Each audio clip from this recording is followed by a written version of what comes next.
Bismillahirrahmanirrahim. Assalamualaikum warahmatullahi wabarakatuh. Perkenalkan, nama saya Nazlia Kurniawati dari Ekonomi Syariah kelas F semester 5. Di sini saya akan menjawab soal ujian tengah semester mata kuliah Pasar Modal Syariah.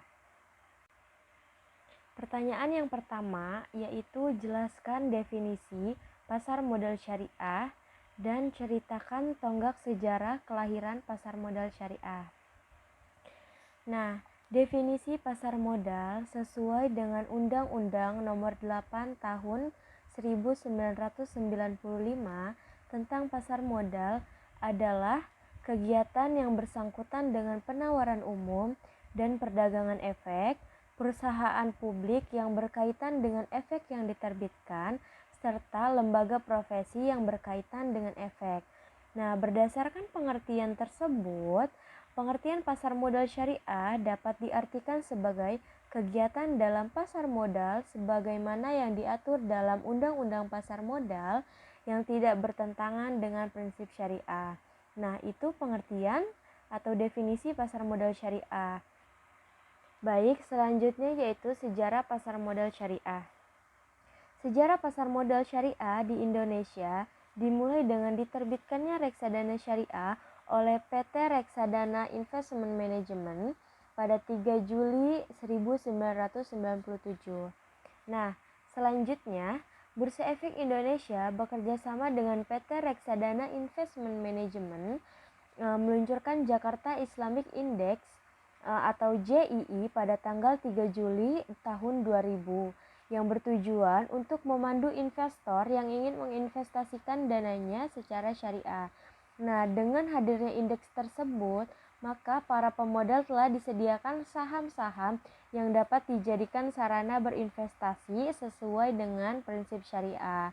Nah, pada tanggal 18 April tahun 2001, untuk pertama kalinya Dewan Syariah Nasional Majelis Ulama Indonesia mengeluarkan fatwa yang berkaitan langsung dengan pasar modal, yaitu Fatwa nomor 20/DSN MUI /4/2001 tentang pedoman pelaksanaan investasi untuk reksadana di reksadana syariah.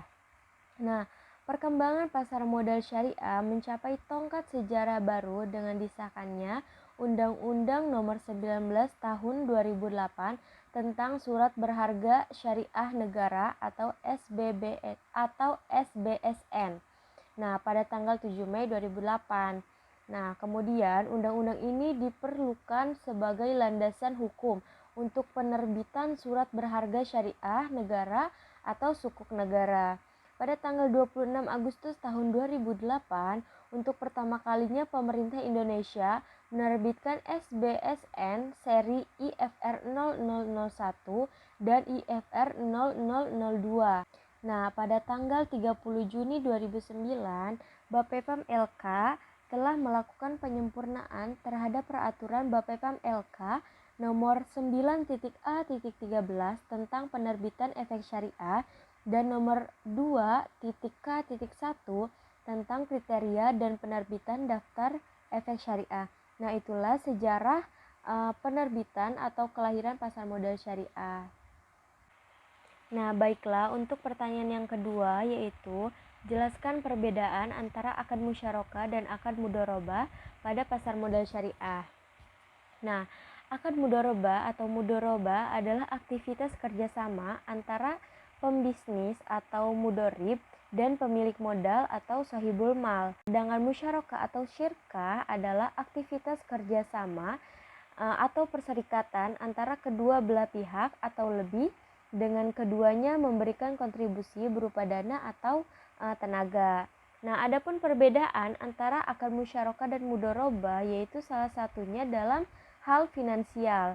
Nah, di mana pada akad mudharabah ketika ada kerugian itu ditanggung 100% atau seluruhnya oleh sahibul mal atau pemilik modal. Sedangkan dalam akad musyarakah kerugian dibagikan berdasarkan proporsi modal yang disertakan. Jadi perbedaan di antara keduanya ini adalah dalam akad mudharabah ketika ada kerugian itu ditanggung sepenuhnya oleh pemilik modal apabila kesalahan murni karena kondisi bisnis bukan akibat pembisnis. Dalam musyarakah apabila ada kerugian maka kerugian itu ditanggung oleh keduanya gitu, kedua belah pihak. Itulah perbedaan antara akad mudharabah dan musyarakah. Selanjutnya, pertanyaan yang ketiga yaitu jelaskan beberapa kaidah fikih muamalah yang sering digunakan di pasar modal syariah. Nah, penerapan prinsip syariah di pasar modal tentunya bersumber pada Al-Qur'an sebagai sumber hukum tertinggi dan hadis Nabi Muhammad SAW. Nah, dari kedua sumber tersebut, para ulama melakukan penafsiran yang kemudian disebut dengan ilmu fikih. Salah satu pembahasan dalam ilmu fikih yaitu adalah muamalah, yaitu hubungan antara sesama manusia yang terkait perniagaan. Berdasarkan itulah, kegiatan pasar modal syariah dikembangkan dengan basis fikih muamalah. Terdapat kaidah fikih muamalah yang menyatakan bahwa pada dasarnya semua bentuk muamalah diperbolehkan kecuali ada dalil yang mengharamkannya. Nah, konsep inilah yang menjadi prinsip pasar modal syariah di Indonesia. Nah, baiklah, pertanyaan yang terakhir yaitu jelaskan definisi fatwa dan jelaskan peranan dari Dewan Syariah Nasional Majelis Ulama Indonesia pada pasar modal syariah. Nah, definisi fatwa yaitu fatwa didefinisikan sebagai pendapat atau penjelasan alim ulama terhadap permasalahan dalam penerapan hukum Islam. Biasanya fatwa dikeluarkan apabila ada pihak yang meminta atau memohon fatwa terhadap suatu kejadian atau sesuatu yang akan dilakukan oleh pihak peminta.